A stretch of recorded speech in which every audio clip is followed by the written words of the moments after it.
Good morning everybody. Number 10 Suryapuram ఇదేనా? అవును. రెండు అమ్మగారు మీ గురించి ఎదురు చూస్తున్నాం. మీది దీని వెనకాల పోర్షన్ నచ్చింది అనుకోండి, నా commission 400. A brainless black man, railway station దగ్గర నుంచి చెప్తున్నావు 400 అని. ముందు ఈ పోర్షన్ నచ్చాలి, అందులో బెడ్రూమ్ నచ్చాలి, బాత్రూమ్ నచ్చాలి, కిచెన్ నచ్చాలి. చూడు, దీనిలో ఏది నచ్చకపోయినా పోలీస్ స్టేషన్ కి అప్పు చెప్తాను. అప్పుడు వాళ్ళు ఇస్తారు 4. ఏంటి పోలీస్ స్టేషన్ లో అప్పు చెప్తావా? అవును. నన్నే అసలు ఆ పోలీస్ స్టేషన్ ఇప్పించింది కూడా నేనేనమ్మా. ఏదన్నా అడగాలనుకుంటే అదిగో ఓనర్ గారిని అడగండి, నా కమిషన్ మాత్రం 400. హలో, మీరే నా హౌస్ వైఫ్? అలా కనిపిస్తాం లేదా? No no no. ఈ ఇల్లు కట్టి ఎన్నేళ్ళు అయి ఉంటుంది? దేశానికి స్వాతంత్రం వచ్చిన 3వ సంవత్సరంలో కట్టానమ్మా. అరే, ఇంటి పక్కన రైల్వే ట్రాక్ కూడా ఉంది. ఆ రైళ్లు వెళ్ళాలిగా, అందుకని. ట్రాక్ పక్కన మీరు ఇల్లు కట్టారా? మీ ఇంటి పక్కన ట్రాక్ వేశారా? అసలు ట్రాక్ కి మీకు ఏమిటి సంబంధం? చూడమ్మా, నేను స్టేషన్ మాస్టర్ గా పనిచేసి 30 సంవత్సరాల తర్వాత రిటైర్ అయ్యాను. రైలు శబ్దం వినిపించకపోతే నాకు నిద్ర పట్టదు, అందుకనే ట్రాక్ పక్కన ఉంటున్నాను. ఏయ్, మామిడికాయలు బాగున్నాయే. ఇక్కడ అద్దెకున్న వాళ్ళు కోసుకోవచ్చా? కోసుకునే వాళ్ళు వేరే అద్దె కట్టాలా? లేకపోతే ఇవన్నీ మళ్ళీ అద్దెలో? స్లో స్లో స్లో చూడమ్మా, నువ్వు ముందు లోపలికి వెళ్ళి పోర్షన్ నీకు నచ్చిందో లేదో చూసుకో.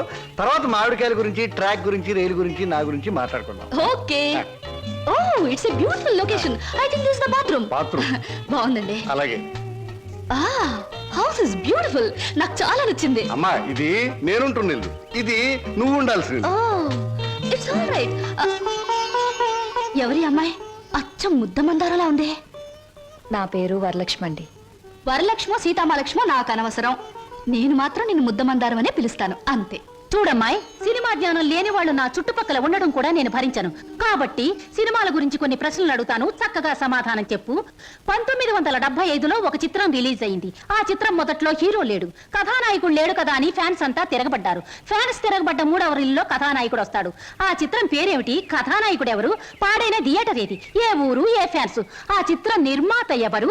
అసిస్టెంట్ డైరెక్టర్ ఎవరు? అమ్మా, శివధనస్సు విరిచాకే రాముడికి చేతి తక్కింది. మా ఆవిడ నోరు ముయించాకే నీకు ఈ వాటా దక్కుతుంది. ఆంటీ, మీరు అడిగిన ప్రశ్నలన్నిటికీ నేను జవాబు చెప్తాను. ముందు నేను అడిగిన వాటికి మీరు చెప్పాలి, ఓకే? మీ ఇంట్లో కిటికీలెన్ని, గుమ్మాలెన్ని, వాటికి తలుపులెన్ని? కిటికీల సంఖ్యలోంచి గుమ్మాలు తీసేసి వాటి తలుపుల సంఖ్యను కలిపితే వచ్చే మొత్తం ఎంత? నేనుండబోయే ఈ పోర్షన్ కున్న పెంకులన్నీ లెక్క పెడితే ఎన్ని లెక్కకొస్తాయి? 1250 రూపీస్ 20 పైసా అడ్వాన్స్ ఇచ్చి ఇంటి అద్దె కింద కట్ చేసుకోమంటే ఎన్నాళ్ళు నీ ఇంట్లో ఉండొచ్చు? మీ వయసు ఎంత? 100లోంచి ఎంత తీస్తే మీ కరెక్ట్ వయసు వస్తుంది? మీ ఎత్తు ఎంత? అంకుల్ మీకన్నా ఎన్ని అంగుళాలు ఎత్తు? హిందూ మహాసముద్రం ఇండియాకి ఎటువైపు ఉంది? దాని లోతెంత? దానిలో పర్వతాలెన్ని, అగ్ని పర్వతాలెన్ని, దాంట్లో చేపలెన్ని, తిమింగళాలెన్ని, పిత్తపరుగులెన్ని, దాని కూర ఎన్నిసార్లు తిన్నారు? ఇప్పుడు తెచ్చి అమ్మా, పాపం ఒంట్లో నీరంతా బయటకు వచ్చేసింది. నాకున్నది ఒకటే పిల్లలు, ఇవాళ కుదిరే ఇల్లు చూద్దాం పద. ఓకే. ఏ బ్లాకీ, సామాన్ లోపల పంపించు. పదండి అంకుల్.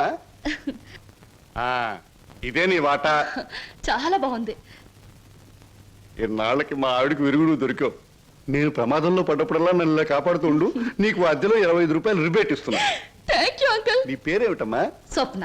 నువ్వు ఒక్కదానివే వచ్చావు, మరి నీ వాళ్ళెవరు లేరా? ఎందుకు లేరు? చాలా మంది ఉన్నారు. ఎక్కడున్నారో తెలియదు. అదేమిటి? పేరు చెప్పానుగా, స్వప్న అంటే కళ.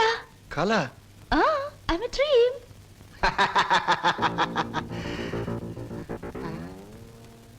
ఇలా చూస్తుందంటే ఈ చిన్నబాబు నా మీద దూకుద్దేమో.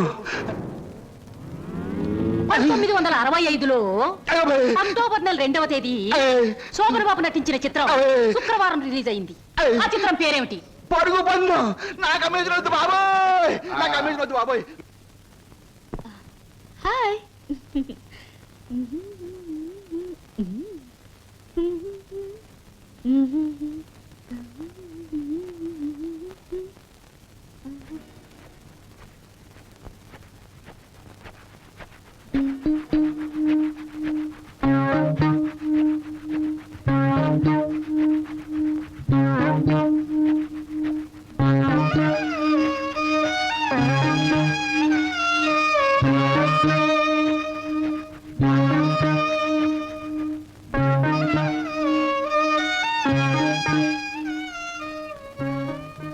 నాకు నమ్మకం ఉంది బావా. ఏదో ఒక రోజు నిన్ను నాకు దూరం చేసిన ఈ రైలే పెళ్లి పల్లకి అయి నిన్ను నా దగ్గరికి తీసుకొస్తుంది. I know it, I believe it. I mean చెప్పవయ్యా. చెప్పడానికి కాస్త ఇబ్బందిగా ఉంది, మీరే అర్థం చేసుకోవాలి ప్లీజ్. అత్తమ్మ గారు